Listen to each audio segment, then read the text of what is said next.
കൊച്ചി പനങ്ങാട് സിഗ്നലിൽ നിയന്ത്രണം വിട്ട് മറിഞ്ഞ ബസ്സിനിടയിൽപ്പെട്ട് ബൈക്ക് യാത്രികന് ദാരുണാന്ത്യം. ഇടുക്കി സ്വദേശി ജിജോ സെബാസ്റ്റ്യനാണ് മരിച്ചത്. അപകടത്തിൽ 7 പേർക്ക് പരിക്കേറ്റു. ബംഗളൂരുവിൽ നിന്ന് വന്ന കല്ലട ബസ്സാണ് അപകടത്തിൽപ്പെട്ടത്. മാടവന സിഗ്നലിൽ പെട്ടെന്ന് ബ്രേക്ക് ചെയ്തതാണ് അപകട കാരണം. 42 പേരാണ് ബസ്സിലുണ്ടായിരുന്നത്. കൂടുതൽ വിവരങ്ങളുമായി അശ്വിൻ പാലാഴിയും വിഷ്ണു സുരേഷും അപകട സ്ഥലത്ത് നിന്ന് ചേരുന്നു. അശ്വിൻ, എന്താണ് നൽകാൻ കഴിയുന്ന പുതിയ വിവരങ്ങൾ? വേണു, ഇടുക്കി സ്വദേശി ജിജോ സെബാസ്റ്റ്യനാണ് മരിച്ചത്. അദ്ദേഹം സഞ്ചരിച്ച ബൈക്കാണ് ഇവിടേക്ക് മാറ്റിയിട്ടിരിക്കുന്നത്.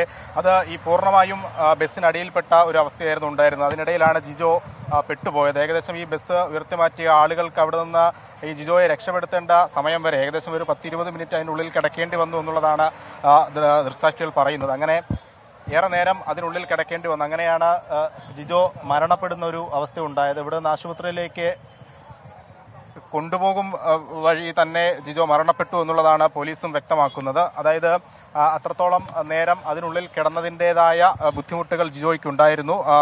ഏറെ നേരം അവിടെ കിടന്ന് രക്തം ഒരുപാട് വാർന്നു പോയിട്ടുണ്ട്. അത് ഫയർഫോഴ്സ് അല്പസമയം മുമ്പാണ് റോഡിൽ നിന്നും തുടച്ച് നീക്കിയത്. എന്തായാലും ആ ബസ്സിനുള്ളിൽ ഉണ്ടായിരുന്ന ആളുകൾ കിടന്നിരുന്ന പില്ലോകളും ഒപ്പം ബെഡുകളും ബൈക്കും എല്ലാമാണ് ഇപ്പോൾ ഈ വഴിയരികിലേക്ക് മാറ്റിയിട്ടിരിക്കുന്നത്. നേരത്തെ ആളുകൾ സൂചിപ്പിച്ച നിരവധി പരാതികൾ ഇതുമായി ബന്ധപ്പെട്ട് ഉയരുന്നുണ്ട്. റോഡിന്റെ അശാസ്ത്രീയത, ഒപ്പം ഏറ്റവും പ്രധാനമായി വാഹനത്തിന്റെ അമിത വേഗം, അത് പെട്ടെന്ന് ബ്രേക്ക് ചവിട്ടിയപ്പോഴുണ്ടായ അപകടം.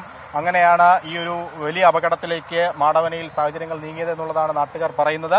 എന്തായാലും ഇപ്പോൾ 7 പേർ ആശുപത്രിയിൽ, ലേക്ക് ഷോർ ആശുപത്രിയിൽ ചികിത്സയിലാണ് എന്നുള്ളതാണ് നമ്മൾ മനസ്സിലാക്കുന്നത്. അതിൽ 8 പേരെ എന്തായാലും അതുമായി ബന്ധപ്പെട്ട് കൂടുതൽ വിവരങ്ങൾ, ആശുപത്രിയിൽ കഴിയുന്നവരുടെ അവസ്ഥ എങ്ങനെയാണ് എന്നടക്കമുള്ള കാര്യങ്ങൾ അല്പസമയത്തിനുള്ളിൽ തന്നെ ലഭിക്കും. ആദ്യഘട്ടത്തിൽ, അതായത് നമ്മൾ ആദ്യം പറഞ്ഞതുപോലെ തന്നെ അതീവ ഗുരുതരമായി പരിക്കേറ്റത് ജിജോയ്ക്കായിരുന്നു. ജിജോ ഈ വാഹനത്തിന്റെ പിൻവശം തട്ടിയാണ് മറിയുന്നതും. അതിനുശേഷം ജിജോയുടെ മുകളിലേക്ക് ഈ 36 പേരുമായി വന്ന ബസ് മറിയുകയുമായിരുന്നു. ഇതാണ് സിഗ്നൽ, നമ്മളിപ്പോൾ ദൃശ്യങ്ങളിൽ കാണുന്നതായിരുന്നു മാടവനയിലെ സിഗ്നൽ സംവിധാനം. ആ സിഗ്നൽ സംവിധാനത്തിലേക്കാണ് ഈ ബസ് ഇടിച്ചു കയറിയത്. അത് പൂർണ്ണമായും തകർന്ന് ഇവിടെ നിന്നും റോഡിൽ നിന്നും മാറി പറഞ്ഞു പോകുന്ന ഒരു സാഹചര്യം ഉണ്ടായിരുന്നു. അത്രത്തോളം ആഘാതത്തിൽ, വേഗതയിലെത്തിയാണ് ഈ ബസ് ഇവിടെ ഇടിച്ചത് എന്നുള്ളത് തെളിയിക്കുന്നത് കൂടിയാണ് ഈ ദൃശ്യങ്ങൾ. എന്തായാലും മറ്റു വിവരങ്ങൾ ആശുപത്രിയിൽ നിന്നാണ് അടുത്തതായി പുറത്തു വരാനുള്ളത്. ശരി, വിഷ്ണുവിലേക്ക് വരാം ഈ വാർത്തയുടെ കൂടുതൽ വിവരങ്ങൾക്കായി.